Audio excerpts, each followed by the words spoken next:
Morning, Wall Street winners. It is Monday, March the 17th, and we are waiting for 8:30 when we're going to get US retail sales numbers. Those will be the big numbers that will predict the start of trading today.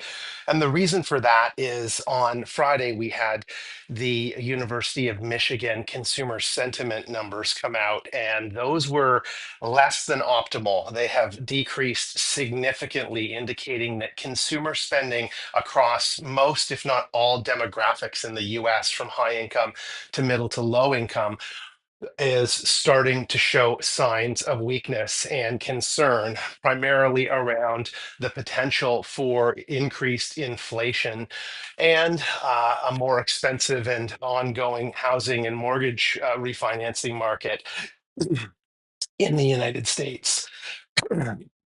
So, as we move forward today, what we are going to be watching in great detail is those numbers coming out at 8:30. If we take a look in the Bloomberg app at the markets, you can see the futures are all in the red. Now, the Nasdaq was in the red a lot more earlier this morning and over the weekend, but it is climbing back. It is just 0.12% into the red.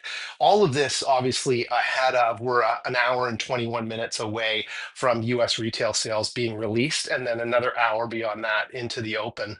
But the Dow is off about a third, we'll call it, or zero point 0.3 of a percent. The S&P down 0.2, and the Nasdaq down 0.12. So all in the red right now as we wait for those numbers. If we flip over to the Yahoo Finance app, what we're going to see here is that crude oil is trading up in the $68 range. So this has made a move upwards of about $2 in the course of the last 5 days. It was down in the 66 range. It's now up in the 68. We're going to have to wait to see over the course of the next week or two. We're going to have the US Fed speaking on Wednesday about interest rates, and what they say could move the needle on crude. The other thing that could move the needle on crude is a discussion tomorrow between President Trump and President Putin of Russia about a potential agreement for a ceasefire and potentially end to the war in the Ukraine, between Russia and the Ukraine. We then move over and we take a look at the VIX, and the VIX is rising. Now it is dropping in the pre-market session, but it is above prior levels, up at 22.15. So still on the lower side of the 20s. I would expect by the end of the week, we're going to see the VIX up closer to the 28 to 30 range. I don't anticipate this is going to be a very positive week for trading. So this is a week where, like in the last 3 weeks, really since February 19th, if the market goes up, you want to be, I would consider and have been buying puts when the market goes up. When the market then goes down, I'm selling those puts for a profit. That's my strategy in this correction type phase that we're in, and we don't seem to be getting towards the end of. We also have some interesting potential for truths on the Truth Social network this week from the president, and those are around things like potentially pulling back funding that was given out to semiconductors like Micron, which announces Thursday afternoon, through the Biden Chip Act, because we know that President Trump is not a fan of giving money away to helping chip manufacturers and getting them to come back. He would much rather use tariffs as an incentive than give them money. So that's one thing that's in jeopardy. We also have a huge US builder on Friday announcing earnings. I expect the earnings and future forecasts will be both down and negative for this because of the market that we're in, and likely less people going to be making large home purchases during this time of volatility and uncertainty. Now, the thing that could come with this is increased tariffs on softwood lumber, because the US gets a tremendous amount of softwood lumber despite having a ton of lumber in the US. They just lack the sawmill infrastructure to process that. And so they buy a lot of softwood lumber from Canada. And if the administration looks to put another or a new tariff on softwood lumber this week, that could cause building prices to go up into the future. And that is going to hurt the US consumer in the long run as well as the housing market. So if we scroll down through the list of health and retail, I would be staying away from retail at this point. I am very, very concerned about the state of retail because the tariffs don't actually take effect at this point until April 2nd. So we still have a couple of weeks before they officially take effect. And then we really won't start to feel the effects for 2 or 3 months. So you and I, as consumers, we may feel the effects immediately in increased prices, but the economic data that is used by the different reserve banks around the world, the Federal Reserve in the US in particular, will not be able to see the data indicators in the context of PPI and CPI and other indicators, jobs, new jobs, job losses, job starts, unemployment numbers, all of those data points that go in to making a decision on rates. They won't have those for probably 2 to 3 months. They're not going to make a decision likely off of 1 month's data points. They're going to wait and allow those to accumulate for 2 or 3 months. So if that's the case and tariffs start on April 2nd, we're probably looking at into July, maybe even into August before we start to see a rate cut. And we all know that Donald Trump wants rates cut much sooner than that. So I would expect a flurry of posts on True Social this week about Jerome Powell, and probably not very supportive of the man who does appear to be doing a fairly decent job in office, if not a great job in office with what he has to work with. Because again, his two mandates are inflation, which is controlled primarily through interest rates, and jobs in the economy and ensuring that people have work and have jobs. So if those are what the two objectives that he's working towards, he can't be faulted for not matching on many others because that's not in his purview.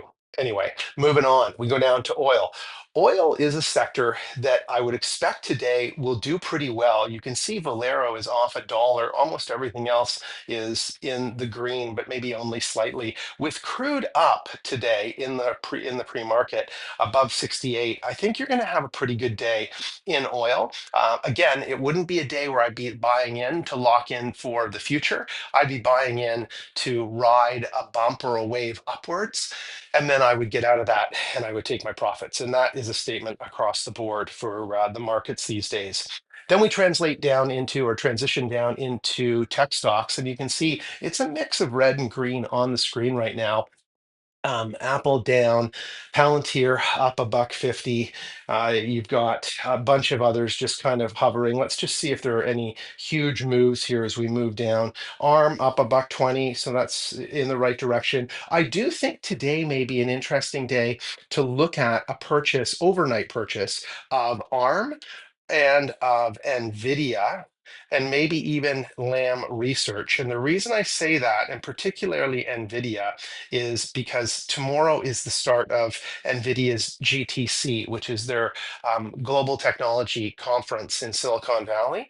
And Jensen Huang, the president and CEO or CEO of NVIDIA, is going to be speaking at the keynote. And I believe that that is going to lead to a bit of a bump. And now remember, this is also a stock with amazing fundamentals. So they're growing faster than ever. They are profitable and making money. They have free cash flow and they have a positive future forecast. As well, Broadcom, AVGO, another one that might get a bit of a lift or a bump with that GTC announcement and keynote tomorrow. So really going to be focused on that and listening in to what Jensen Huang says around that. And then as we move down into financials, I think this is another area of opportunity. It looks like it's primarily in the red this morning.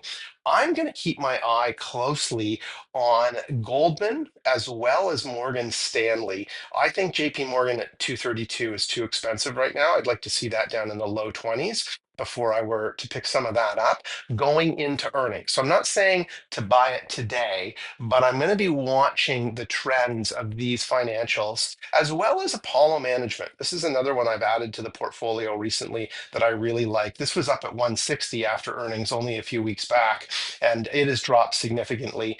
Um, I think the financials are going to do very well because of the volatility in this space. And again, remember that in an up market or a down market, the financials and wealth management divisions of those companies always make money. They always get paid a percentage on assets under management. They're like a casino in the sense that the house never loses from a wealth management perspective, because whether you make or lose money in your portfolio, your financial advisor is always making money. There's rarely an agreement negotiated where if the positions that they put you into lead to a loss, that they don't get paid for the year. They're always going to get paid. So with that, and with the volatility from their trading desks and the accelerated bond trading that's occurring right now globally, I think they're really, really well positioned for some profits. And then in their future forecasts, we should start to hear soon about the deregulation in the banking industry. We'll also maybe not hear as much, but the Consumer Financial Protection Department, which has basically been shut down in the US now due to the Doge cuts, may allow for these companies to operate in more of an unregulated fashion before the deregulation comes. So we'll have to see how that plays out. That's not always good because it does lead to lawsuits from the SEC and often terminations and sometimes a global financial crisis, which we don't want to ever see again. But it may allow them to certainly bring in some short-term profits. And if you're an owner of that stock at the time they realize those, you could benefit. So that's where we are today. Good luck in your trade. Watch at 8:30 for retail sales numbers. And if you're liking these videos, please hit the like and subscribe button.